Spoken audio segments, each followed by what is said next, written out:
Shalom, salam sejahtera bagi kita semua. Salam sehat.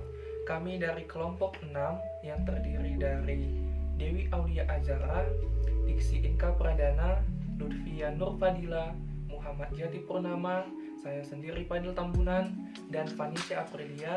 Kami akan menjelaskan mengenai hasil diskusi kelompok kami. Bab 1, pendahuluan. Yang pertama, latar belakang masalah. Adat istiadat menjadi salah satu unsur kebudayaan yang dimiliki oleh masyarakat Indonesia. Adat istiadat adalah kebiasaan tradisional masyarakat yang dilakukan secara turun-temurun. Setiap daerah di Indonesia mempunyai adat istiadat yang berbeda, salah satunya tradisi upacara perkawinan adat Sunda. Pada zaman kecanggihan teknologi sekarang, tradisi upacara adat harus dijaga eksistensinya. Zaman sekarang, hanya beberapa masyarakat Sunda yang masih memegang teguh nilai-nilai kebudayaan dengan melakukan prosesi upacara perkawinan. Berkembangnya zaman bisa memengaruhi pola pikir masyarakat sehingga terjadi pergeseran nilai-nilai budaya. Hal ini menunjukkan bahwa eksistensi adat istiadat mengalami perkembangan dari bentuk aslinya. Kelompok kami tertarik untuk membahas mengenai tradisi upacara perkawinan adat Sunda sebagai upaya meningkatkan pengetahuan dan menumbuhkan rasa pelestarian kebudayaan daerah adat Jawa Barat. Diharapkan para generasi muda lebih mengetahui dan melestarikan budaya lokal, mampu mempertahankan adat istiadat masyarakat tradisional Sunda di zaman globalisasi, dan mampu menambah wawasan yang bisa dijadikan bahan referensi mata kuliah hukum adat di pendidikan kewarganegaraan EP/IPS UPI. Selanjutnya, kelompok kami membuat 3 rumusan masalah. Yang pertama, bagaimana tahapan upacara sebelum perkawinan yang menyesuaikan dengan kondisi dan situasi masyarakat. Yang kedua, bagaimana tahapan upacara pada hari perkawinan berlangsung.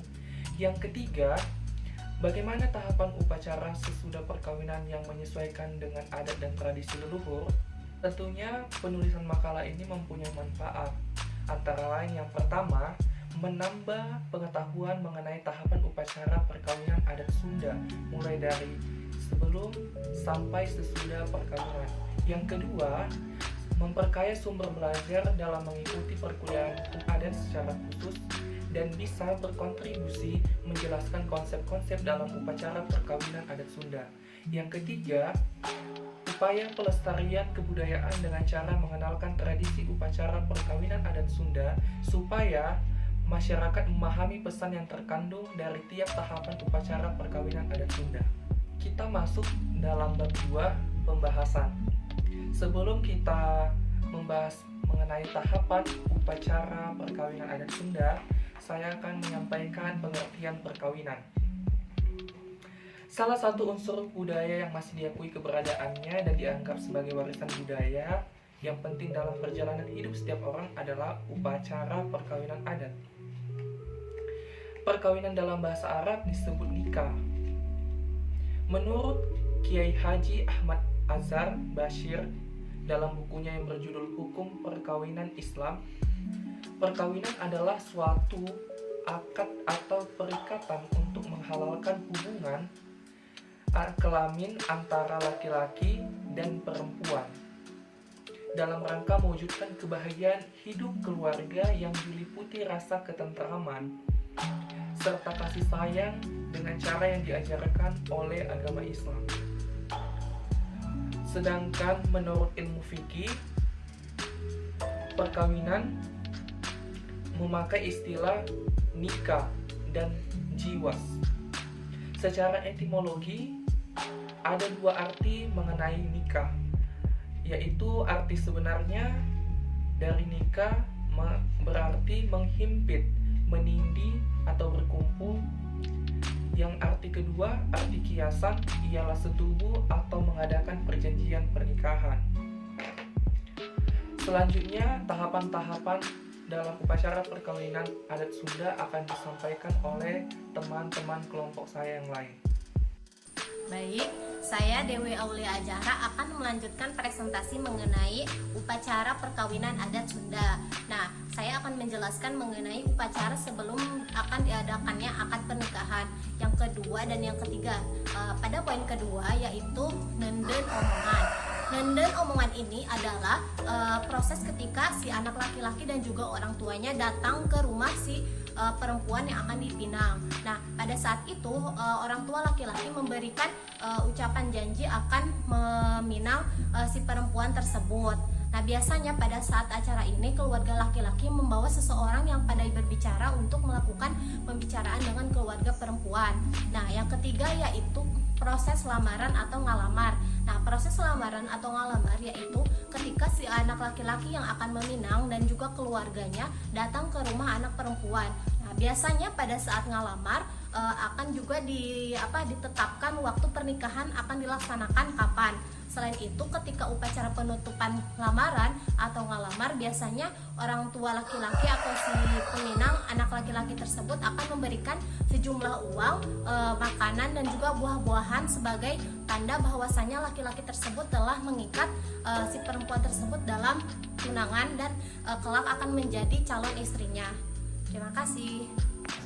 Baik, di sini saya akan melanjutkan presentasi dari teman saya yaitu Dewi Aulia Ajara mengenai ritual sebelum adat pernikahan Sunda, adat Sunda. Nah, di sini ada ngaras dan juga siraman. Ngaras atau aras adalah prosesi di mana kedua mempelai akan meminta ampunan atau meminta maaf kepada kedua orang tuanya dengan cara membasuh atau mencuci kedua telapak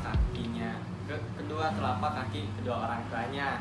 Nah, terus di sini ada juga siraman. Nah, siraman ini adalah ritual di mana orang tua mempelai akan memandikan atau menyiramkan air kepada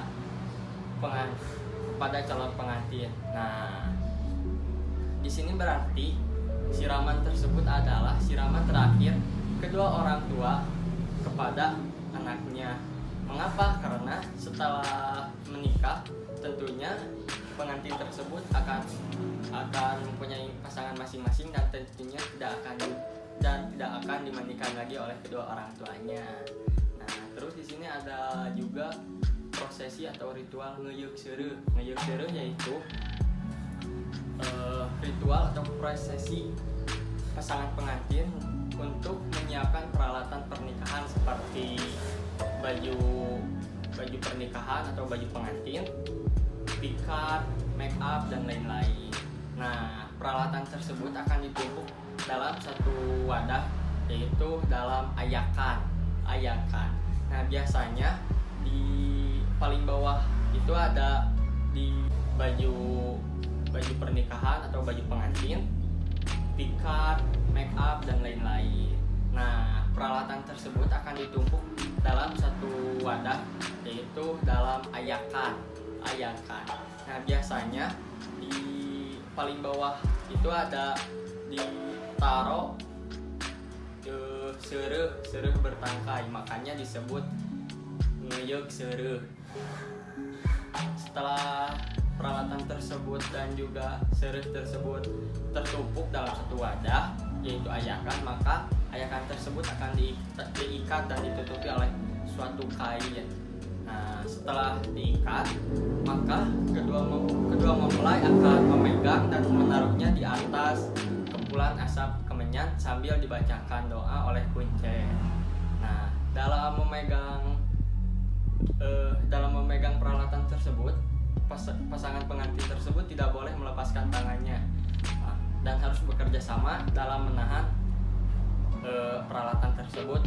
Nah, artinya yaitu artinya dalam melakukan atau menahan peralatan tersebut mempunyai arti atau makna.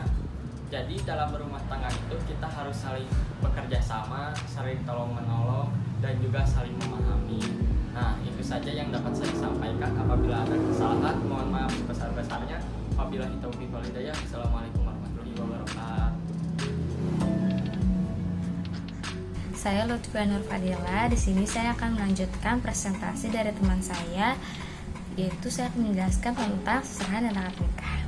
Serahan artinya menyerahkan atau memasrahkan, yaitu menyerahkan sejaka calon pengantin pria kepada calon mertuanya untuk dikawinkan kepada si gadis dengan membawa barang-barang keperluan calon pengantin. Upacara ini biasanya berlangsung sebelum akad nikah dilaksanakan. Hal semacam ini sebenarnya bukan menjadi tanggung jawab calon pengantin pria. Hal semacam ini, sebagian calon pengantin pria cukup menyerahkan uang saja dengan jumlah dan nilai barang-barang yang dibawakan atau diserahkan, tergantung pada kemampuan pihak laki-laki yang juga disepakati pihak perempuan. Maka makin tinggi nilainya tentu makin membahagiakan hati perempuan. Biasanya barang-barang yang dibawa pada saat seserahan adalah berupa uang, pakaian perempuan, perhiasan seperti gelang, kalung, dan lain-lain, serta alat kecantikan wanita. Seserahan dalam arti menyerahkan secara simbolik calon pengantin pria pada pihak keluarga calon pengantin wanita. Pihak calon pengantin pria berada pada posisi pemisahan yang sangat jelas dari keluarganya. Dia tidak lagi bersatu dengan satu keluarga, akan tetapi telah diserahkan pada keluarga lain yang nanti akan menjadi keluarga kedua bagi dirinya. Selanjutnya ada akad nikah. Upacara perkawinan lazimnya dilangsungkan di rumah orang tua calon pengantin wanita. Pada hari perkawinan, pria diantar dengan iring-iringan dari suatu tempat yang telah ditentukan menuju ke rumah calon pengantin wanita. Dalam iring-iringan tersebut, biasanya pengantin pria dipayungi. Proses akad nikah merupakan ritual yang sangat sakral, sebab mereka menganggap ritual-ritual yang ada dalam akad nikah harus dijunjung tinggi kebenarannya, baik dalam tata cara maupun individu yang melakukannya. Dalam hal ini, kedua belah pihak mempelai pria dan wanita harus mempersiapkan terlebih dahulu dengan matang, baik dalam menentukan tanggal, hari, maupun alat yang akan digunakan pada waktu proses akad nikah. Dengan kesiapan yang matang, prosesi akad nikah akan berjalan dengan baik. Upacara akad nikah dilakukan dengan ijab kabul yang disaksikan oleh dua orang saksi. Ijab artinya pernyataan dari ayah mempelai wanita yang bertindak sebagai wali. Namun jika ayahnya berhalangan hadir karena sakit atau sudah meninggal, peran ayah bisa digantikan oleh orang yang diberi kuasa untuk bertindak. Peran ayah bisa digantikan oleh orang yang diberi kuasa untuk bertindak sebagai wali. Setelah ijab diucapkan, segera disusul dengan ucapan kabul oleh mempelai laki-laki sebagai tanda penerimaan. Sehingga dengan selesainya ijab kabul tersebut, kedua mempelai sudah sah menjadi suami istri. Baik, terima kasih atas pemaparan yang tadi sudah disampaikan oleh teman-teman saya. Di sini saya Rizin Kapradana dengan NIM 1903544. Mohon izin untuk melanjutkan pemaparan dari rekan-rekan saya yang telah tadi dengan hebat memaparkan mengenai prosesi perkawinan dalam adat Sunda seperti itu. Di sini saya akan memberikan pemaparan dalam 3 hal, yaitu yang pertama adalah sungkem, kemudian yang kedua ada yang namanya upacara sawer, kemudian ada upacara ninca endok seperti itu. Kemudian mungkin saya akan menjelaskan terlebih dahulu mengenai sungkem seperti itulah yang mungkin sudah sangat tidak asing lagi lah di telinga kita, yaitu mengenai sungkem ini. Sungkem ini merupakan upacara adat yang sangat berkesan lah, bisa kita katakan sebagai sebuah upacara adat yang sangat berkesan bagi kedua mempelai, bagi kedua keluarga mempelai seperti itu. Karena upacara ini memunculkan dan menimbulkan perasaan terharu yang sangat luar biasa, karena istilahnya ini tuh sebuah hal yang sakral seperti itulah. Dalam upacara ini mula-mula pengantin wanita itu sungkem kepada ibunya, kemudian bertukar dengan pengantin laki-laki dan lain sebagainya. Itu tuh istilahnya memiliki makna filosofis, istilahnya memohon doa restu dan mengucapkan rasa terima kasih yang sedalam-dalamnya atas bimbingan yang telah diberikan, kemudian pengorbanan yang telah diberikan oleh orang tua sedari lahir hingga hari pernikahan itu. Itulah yang dinamakan sungkem seperti itu. Untuk selanjutnya yaitu mengenai upacara sawer seperti itu. Upacara sawer itu merupakan upacara yang dilakukan setelah selesai akad nikah seperti itu. Upacara ini dilakukan oleh pasangan pengantin yang dimana saat upacara ini mereka itu duduk di kursi yang telah diletakkan di depan rumah wanita yang disaksikan oleh ratusan pasang mata. Tempat yang digunakan untuk upacara sawer ini merupakan tempat terbuka yang bisa disebut tempat penyaweran seperti itu. Pasangan pengantin tersebut didampingi oleh seorang pemegang payung dan di depannya itu berdiri juru sawer atau biasa disebut oleh penyawer seperti itu. Juru sawer ini umumnya itu kaum wanita seperti itu. Upacara sawer ini kemudian juga diawali dengan pengucapan ijab qabul oleh penyawer seperti itu. Kemudian dilanjutkan dengan melantunkan syair atau puisi sawer seperti itu, yang kemudian dilanjutkan lagi istilahnya dengan prosesi-prosesi selanjutnya seperti itu. Pada umumnya upacara sawer ini merupakan sebuah upacara yang biasa dilakukan, istilahnya puisinya tuh sering dilakukan juga saat upacara hitanan dan perkawinan seperti itu untuk upacara sawer seperti itu. Untuk selanjutnya ada yang namanya upacara ninca endok seperti itu.